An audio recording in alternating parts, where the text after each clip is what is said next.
নমস্কার বন্ধুরা, আপনি যদি ভাড়াটিয়া হয়ে থাকেন অথবা আপনি যদি বাড়ির মালিক হয়ে থাকেন, তাহলে সেক্ষেত্রে ভাড়াটিয়া এবং বাড়ির মালিক দুজনদের জন্য এবার জারি হচ্ছে নতুন আইন। হ্যাঁ বন্ধুরা, কেন্দ্র সরকারের তরফ থেকে কয়েকটি নতুন আইন জারি করা হয়েছে সমস্ত ভাড়াটিয়া এবং বাড়ির মালিকদের জন্য। তো এর ফলে বাড়িওয়ালা নাকি ভাড়াটে কার সুবিধা বেশি হবে, কার কি সুবিধা রয়েছে এবং কার ক্ষেত্রে কি কি অসুবিধা হবে, সেই সমস্ত কিছুই এই ভিডিওতে আপনাদের জানিয়ে দেবো। সেই জন্য ভিডিওটিকে সম্পূর্ণ অবশ্যই আমাদের সঙ্গে থাকবে। এই আপডেটগুলো মডেল টেনান্সি আইন এবং কেন্দ্রীয় বাজেটে ঘোষিত সাম্প্রতিক পরিবর্তনগুলোর উপরে ভিত্তি করে তৈরি।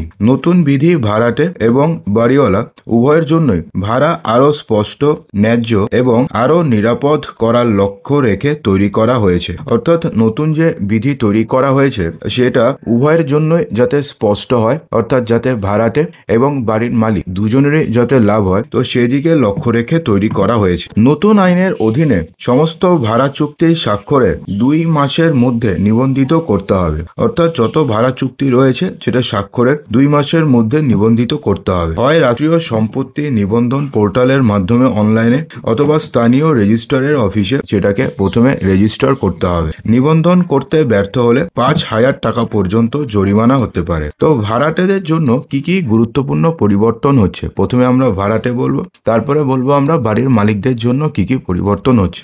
ভাড়াটেদের জন্য বাধ্যতামূলক নিবন্ধন। জরিমানা এড়াতে চুক্তিপত্র আনুষ্ঠানিকভাবে 2 মাসের মধ্যে নিবন্ধন করতে হবে।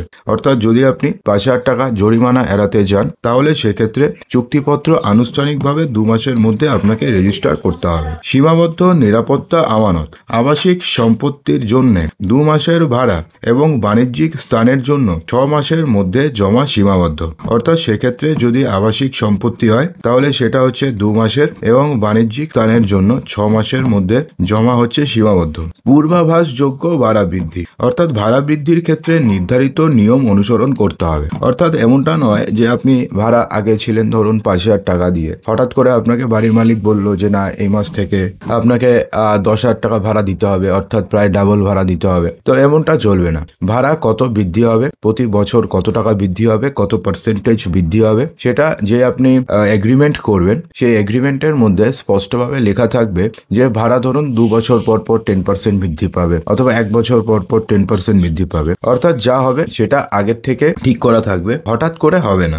ন্যায্য উচ্ছেদ। অর্থাৎ এটা নিয়ে ভাড়াটিয়াদের একটা সমস্যা থাকে যে যদি আমাদের হঠাৎ করে বাড়ির মালিক উঠিয়ে দেয় তাহলে সেক্ষেত্রে তখন আমরা কি করব। তো বলা হয়েছে যে উচ্ছেদ পদ্ধতি স্পষ্টভাবে সংজ্ঞায়িত করা হয়েছে যাতে ভাড়াটেদের হঠাৎ চলে যেতে বলা না যায়। অর্থাৎ এমনটা হলো যে কোনো ভাড়াটে 2 মাস রয়েছে, 3 মাসের বেলা আপনি হঠাৎ করে বাড়ির মালিক বললো যে বাড়ি ছেড়ে দিতে হবে, তো হঠাৎ করে 2 দিনের মধ্যে বাড়ি ছাড়তে হবে, তো ভাড়াটেকেও তো বাড়ি একটা খুঁজতে হবে। তো সে কারণে এমনটা যাতে না হয়, তো সে কারণেও কিন্তু এই ব্যাপারেও স্পষ্টভাবে নিয়ম করা হয়েছে। দ্রুত বিরোধ নিষ্পত্তি। 7 দিনের মধ্যে যাতে বিরোধ সম্পত্তির জন্য বিশেষ ভাড়া আদালত এবং ট্রাইব্যুনাল প্রতিষ্ঠা করা হয়েছে। অর্থাৎ 7 দিনের মধ্যে যাতে সমস্ত বিরোধের নিষ্পত্তি হয় সে কারণে বিশেষ ভাড়া আদালত অথবা বিশেষ ট্রাইব্যুনাল প্রতিষ্ঠা করা হয়েছে। তো এটা গেল তো প্রথম যে ভাড়াটেদের কি কি সুবিধা হবে। তো এবার আমরা জানবো যে বাড়িওয়ালাদের এই নতুন নিয়মের ফলে কি কি সুবিধা হতে চলেছে। তবে তার পূর্বে আপনাদের যদি ভিডিওটি ভালো লাগে অবশ্যই লাইক করবেন এবং আপনি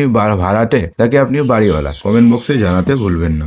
এবং বাড়িওয়ালাদের জন্য উচ্চতর টিডিএস এ ছাড় দেওয়া হয়েছে। ভাড়া আয়ের জন্য টিডিএস সীমা প্রতি বছর 2,40,000 টাকা থেকে বৃদ্ধি করে 6 লক্ষ টাকা করা হয়েছে, যার ফলে নগদ প্রবাহ উন্নত হয়েছে। অর্থাৎ আগে 2,40,000 টাকা যদি ইয়ারলি ভাড়া ইনকাম হতো তাহলে সেক্ষেত্রে ট্যাক্স দিতে হতো, কিন্তু সেটাকে বাড়িয়ে এবার 6 লক্ষ টাকা করা হয়েছে। সরলীকৃত কর পরিষেবা। ভাড়া আয় এখন আবাসন সম্পত্তি থেকে আয় এর আওতায় পড়ছে। ভাড়া অপরিশোধের ওপরে দ্রুত ব্যবস্থা। 3 অথবা তার বেশি ভাড়া পরিশোধ মিস করার ক্ষেত্রে মামলা দ্রুত নিষ্পত্তির জন্য ভাড়া ট্রাইব্যুনালে পাঠানো যেতে পারে। অর্থাৎ এমনটা নয় যে আপনি কাউকে ভাড়া দিলেন তো সে ভাড়াটিয়া 3 মাস 4 মাস 5 মাস কোন রকমের তারা ভাড়াই দিল না, কিন্তু এরকম ভাবে যদি 3 অথবা তার বেশি ভাড়া যদি মিস করে তাহলে সেক্ষেত্রে আপনি আপনার কেসটিকে ট্রাইব্যুনালে পাঠাতে পারবেন এবং ট্রাইব্যুনালে পাঠানোর 60 দিনের মধ্যে সেই সমস্ত বিবাদের নিষ্পত্তি হয়ে যাবে। সম্পত্তি আপগ্রেডের জন্য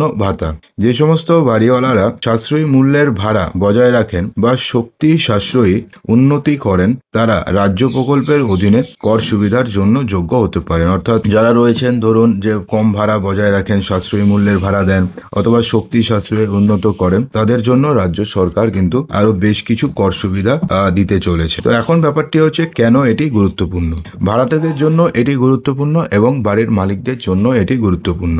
তার কারণ হচ্ছে এটি আরো স্থিতিশীলতা, কম চমক এবং তাদের চুক্তি আইনত বৈধ বলে আত্মবিশ্বাস হবে। কারণ এটা স্থিতিশীল হবে, এটাতে কোনো চমক থাকবে না। চমক মানে এমনটা নয় যে হঠাৎ করে 1 বছর পরে বললো 5,000 টাকাটা 10,000 টাকা ভাড়া দিতে হবে। তো এরকম ভাবে হলে তো সবারই সমস্যা। এবং বাড়িওয়ালা বললো যে 2 মাসের মধ্যে যে আপনি বাড়ি ছেড়ে দিয়ে চলে যান, তো বাড়ি ছেড়ে দিয়ে চলে যেতে হবে, সেটাও তো তাদের জন্য অসুবিধা। তো সে কারণে এটা কিন্তু ভাড়াটেদের জন্য ভালো এবং বাড়িওয়ালাদের জন্য ভালো। কারণটা হচ্ছে আরো ভালো রেকর্ড, কম ধূসর অঞ্চল এবং আরো নির্ভরযোগ্য ভাড়া বাস্তুতন্ত্র তৈরি হবে।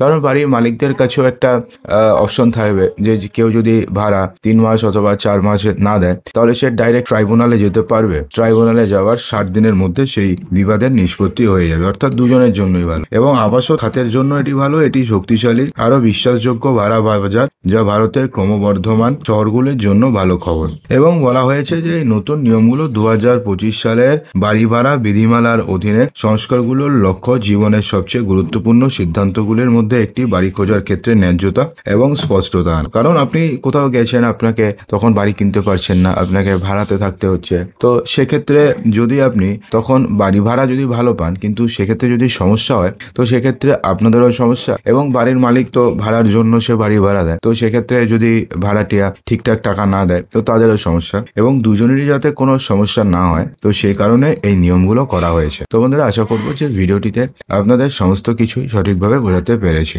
যদি ভিডিওটি ভালো লাগে তো লাইক করবেন, বন্ধুদের মাঝে প্রচুর শেয়ার করবেন এবং চ্যানেলটিকে সাবস্ক্রাইব অবশ্যই করবেন।